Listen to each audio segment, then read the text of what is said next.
Si vous êtes intéressé à l'immobilier du Grand Montréal, vous êtes sur la bonne chaîne. Aujourd'hui, on vous parle des Plex sur l'île de Montréal, leur évolution depuis 6 mois et nos prévisions. Mais avant d'embarquer dans le vif du sujet, abonnez-vous à notre chaîne. On parle de tout ce qui est immobilier résidentiel à Montréal et des Plex, que ce soit sur la rive nord, la rive sud ou sur l'île de Montréal. Et si vous voulez parler immobilier directement avec nous, si vous êtes sur le bord de faire un achat, vous n'êtes pas sûr, vous voulez en discuter, vous pensez vendre votre propriété et vous voulez faire le topo sur le marché ou sur votre propriété, n'hésitez pas à cliquer sur le lien dans la description pour prendre un rendez-vous téléphonique ou en vidéoconférence d'une demi-heure avec nous. C'est gratuit et sans engagement. Et maintenant, parlons Plex. Alors, on vous parle des Plex aujourd'hui et juste d'entrée de jeu, vous définir ce qu'on a utilisé comme étant un Plex. On parle de triplex, quadruplex et simplex. On a décidé de faire ça parce que le duplex, c'est un peu une bébête séparée. C'est souvent un propriétaire occupant qui va chercher juste un petit logement, des fois mettre de la famille et tout ça, puis les données centristes ne sont pas peut-être aussi fiables que ce qu'on peut retrouver dans les triplex, quadruplex et simplex, surtout quand on regarde les ratios de vente sur les revenus bruts. On a des marges qui sont trop erratiques au niveau des duplex. Alors, pour garder les statistiques normales et correctes, on a utilisé uniquement les triplex à simplex. Alors, en termes juste de topo principal, de chiffres, je vous présente des chiffres globaux. Là. Le Grand Montréal, là, c'est pour ça ci j'ai gardé les duplex et siplex, mais l'augmentation du deuxième quart 2025 par rapport au deuxième quart 2024 est de 5,7 %. Donc, ça a suivi un peu le reste du marché, que ce soit les condos ou les unifamiliales. On a des augmentations qui sont au-delà de 4 % pour l'année. Puis, on voit que du début de l'année jusqu'au deuxième quart de l'année 2025, on est relativement stable à 0,6 d'augmentation. C'est une augmentation qui est peut-être un peu plus faible que les autres produits, là, c'est-à-dire copropriété et unifamiliale. Par contre, vous allez voir que l'état du marché duplex est peut-être en meilleure santé que, je vous donne un peu la conclusion d'avance, là, en meilleure santé que les autres produits. Là, je vous présente l'évolution des prix depuis 10 ans, là, juste pour vous mettre en contexte. On voit qu'on a eu une augmentation qui a été constante de 2015 à la pandémie 2022, là, la fin de la pandémie. Évidemment, on a eu une structure de taux d'intérêt qui a baissé énormément au début puis qui est restée très, très, très basse. Ça a soutenu le marché. Puis on sait que la pandémie est venue soutenir le marché immobilier par après aussi. Donc, c'était très fort. Alors là, vous voyez tout à fait logiquement ici, quand en 2022, mi-2022, les taux d'intérêt ont commencé à baisser, à augmenter rapidement, pardon, bien, on a vu une baisse au niveau des prix. C'est une stabilité. Puis dès qu'on a senti que finalement, on allait retour, on allait avoir soit que les taux d'intérêt allaient arrêter d'augmenter et peut-être possiblement baisser, bien là, on a vu graduellement une reprise du marché duplex. Alors, on voit à la toute fin une petite chute des prix médians ici, mais inquiétez-vous pas pour ça parce qu'on le voit, là, vous voyez ici, il y a une petite variation. Il y a des petites variations comme ça qui peuvent être des erreurs statistiques, surtout quand on tombe dans les mois d'été. Ça, c'est mensuel comme données. Il y a moins de volume un petit peu, le chiffre est un petit peu moins fiable. On attend d'habitude 3 mois avant de déterminer une nouvelle tendance là, ou de penser qu'on est peut-être dans un mode de nouvelle tendance. Je vous montre l'évolution de l'inventaire. Puis ça, c'est ce qui est intéressant parce que pour ceux qui ont vu notre longue capsule sur le marché montréalais dans son ensemble, si vous ne l'avez pas vu, vous pouvez regarder dans les vidéos en bas, juste fouiller, là, vous allez voir, on a une capsule sur le marché. On n'a pas ce comportement-là. Là. On a eu évidemment notre baisse d'inventaire pendant les bonnes années de l'immobilier, stabilité pendant la pandémie, juste pas d'inventaire, augmentation de taux d'intérêt. Puis récemment, on voit même une diminution. Il y a eu une grosse diminution là, quand il y a eu les baisses des taux d'intérêt qui ont été faites à l'automne dernier.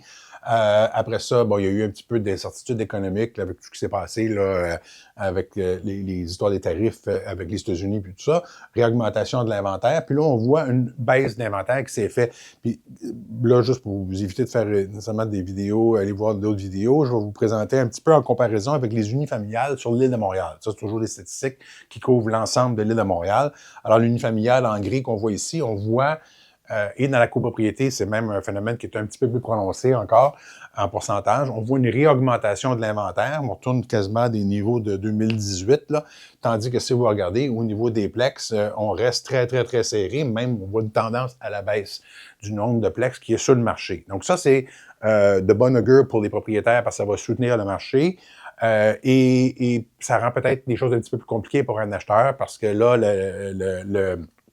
l'inventaire se réduit constamment. Mais vous allez voir, pour les acheteurs, tout n'est pas nécessairement dramatique. Puis d'ailleurs, on voit peut-être une baisse des prix, ce qui serait intéressant.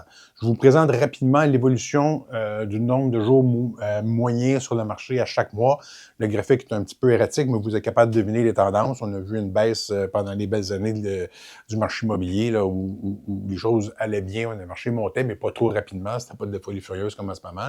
Et là, on voit là, que ça a été un petit peu plus erratique là, depuis ce temps-là. Et ça reflète un petit peu l'augmentation des prix qu'on avait eu récemment.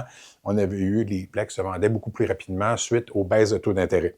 Alors, donc là, ça, c'est un graphique vraiment intéressant. Là. Donc, c'est le taux d'absorption du marché immobilier présentement, puis sur les 10 dernières années. Alors, taux d'absorption, ça veut dire combien de pourcentage de l'inventaire est consommé à chaque mois. Donc, si on avait, par exemple, 100 propriétés sur le marché au mois dernier dans un secteur donné qui en vendait 20, bien, on aurait 20 de taux d'absorption, pardon.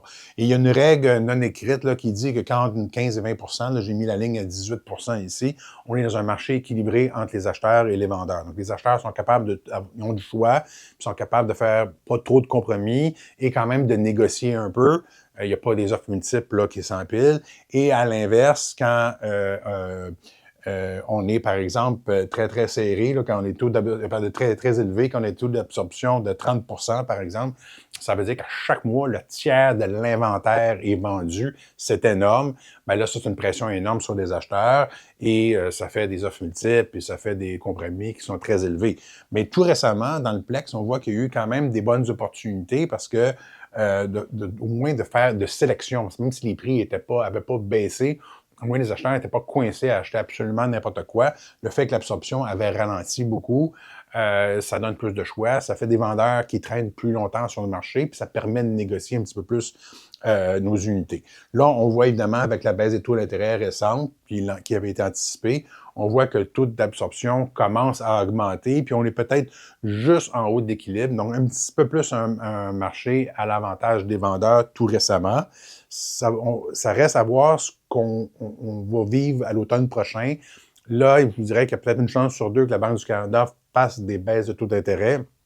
Ils sont pris un peu entre l'écorce et l'arbre en ce moment parce qu'avec ce qui se passe aux États-Unis, avec les tarifs et tout ça, ça crée un peu une inflation qui est artificielle. L'alimentation est encore sous pression de l'inflation. En même temps, le marché immobilier ontarien puis du reste du Canada est sous pression énormément et puis a grandement besoin de baisse de taux d'intérêt pour essayer de le supporter. Moins au Québec, au niveau de l'économie. Donc, ça se pourrait que la Banque du Canada nous fasse peut-être une ou deux baisses de taux d'intérêt pendant la période de l'automne. Et ça pourrait continuer à supporter le marché immobilier. Évidemment, les Plex sont beaucoup plus sensibles à des baisses de taux d'intérêt que l'unifamilial ou le condo parce que c'est pas juste une question de sauver des coûts à l'acquisition, mais ça rend la mathématique plus intéressante. Vous avez un revenu puis une dépense, puis évidemment, la dépense diminue. Donc, quand les gens rentrent dans leur tableur, là, la rentabilité d'un Plex, les taux d'intérêt plus bas sont évidemment rendent les choses plus intéressantes là, au niveau du coût. J'ai mis aussi, pour vous donner un peu une perspective, puis prenez cette donnée-là avec un grain de sel. C'est plus intéressant quand on la regarde sur une base temporelle que si on la regarde spécifiquement chaque année. Donc, quand on regarde des unités locatives, là, pour ceux qui sont un peu plus néophytes, ben, ça se vend à X fois les revenus bruts. Et souvent, c'est le premier indicateur. C'est pas le seul indicateur, c'est super important avant d'acheter un Plex, mais c'est le premier indicateur qui nous dit si quelqu'un demande très, très, très cher ou si ça pourrait être possiblement une bonne affaire. C'est combien de fois les revenus que la propriété peut se vendre. Et là, on voit la moyenne dans le marché. On a été en 2016 et en 2024, on le voit. On se vend, parce que quand on a un Plex, on va dire, ah oui, le prix brut est cher. C'est pas comme un condo. Un condo, c'est cher. Vous le payez, puis c'est tout, puis vous en bénéficiez. Même chose pour une familiale.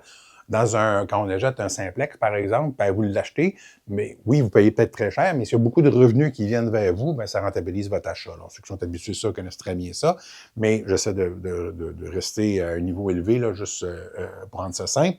Mais donc, quand on suit l'évolution, on est capable de dire, ah, mais là, le marché duplex est rendu cher, très cher. Ceux qui en ont beaucoup, c'est peut-être le temps d'en vendre. À l'inverse, même si le prix brut est élevé, oui, mais les revenus de loyer sont aussi très élevés. Des fois, quand le rapport est favorable aux acheteurs, ben, c'est le temps d'acheter. Puis on voit qu'en 2024, c'est toujours un peu ça, hein. On veut toujours faire des bonnes transactions quand on est à contrario des tendances. Alors, en 2024, les taux d'intérêt étaient élevés. C'était pas attrayant de s'embarquer dans un achat où on le finançait à un taux élevé, même si les loyers pouvaient être bons.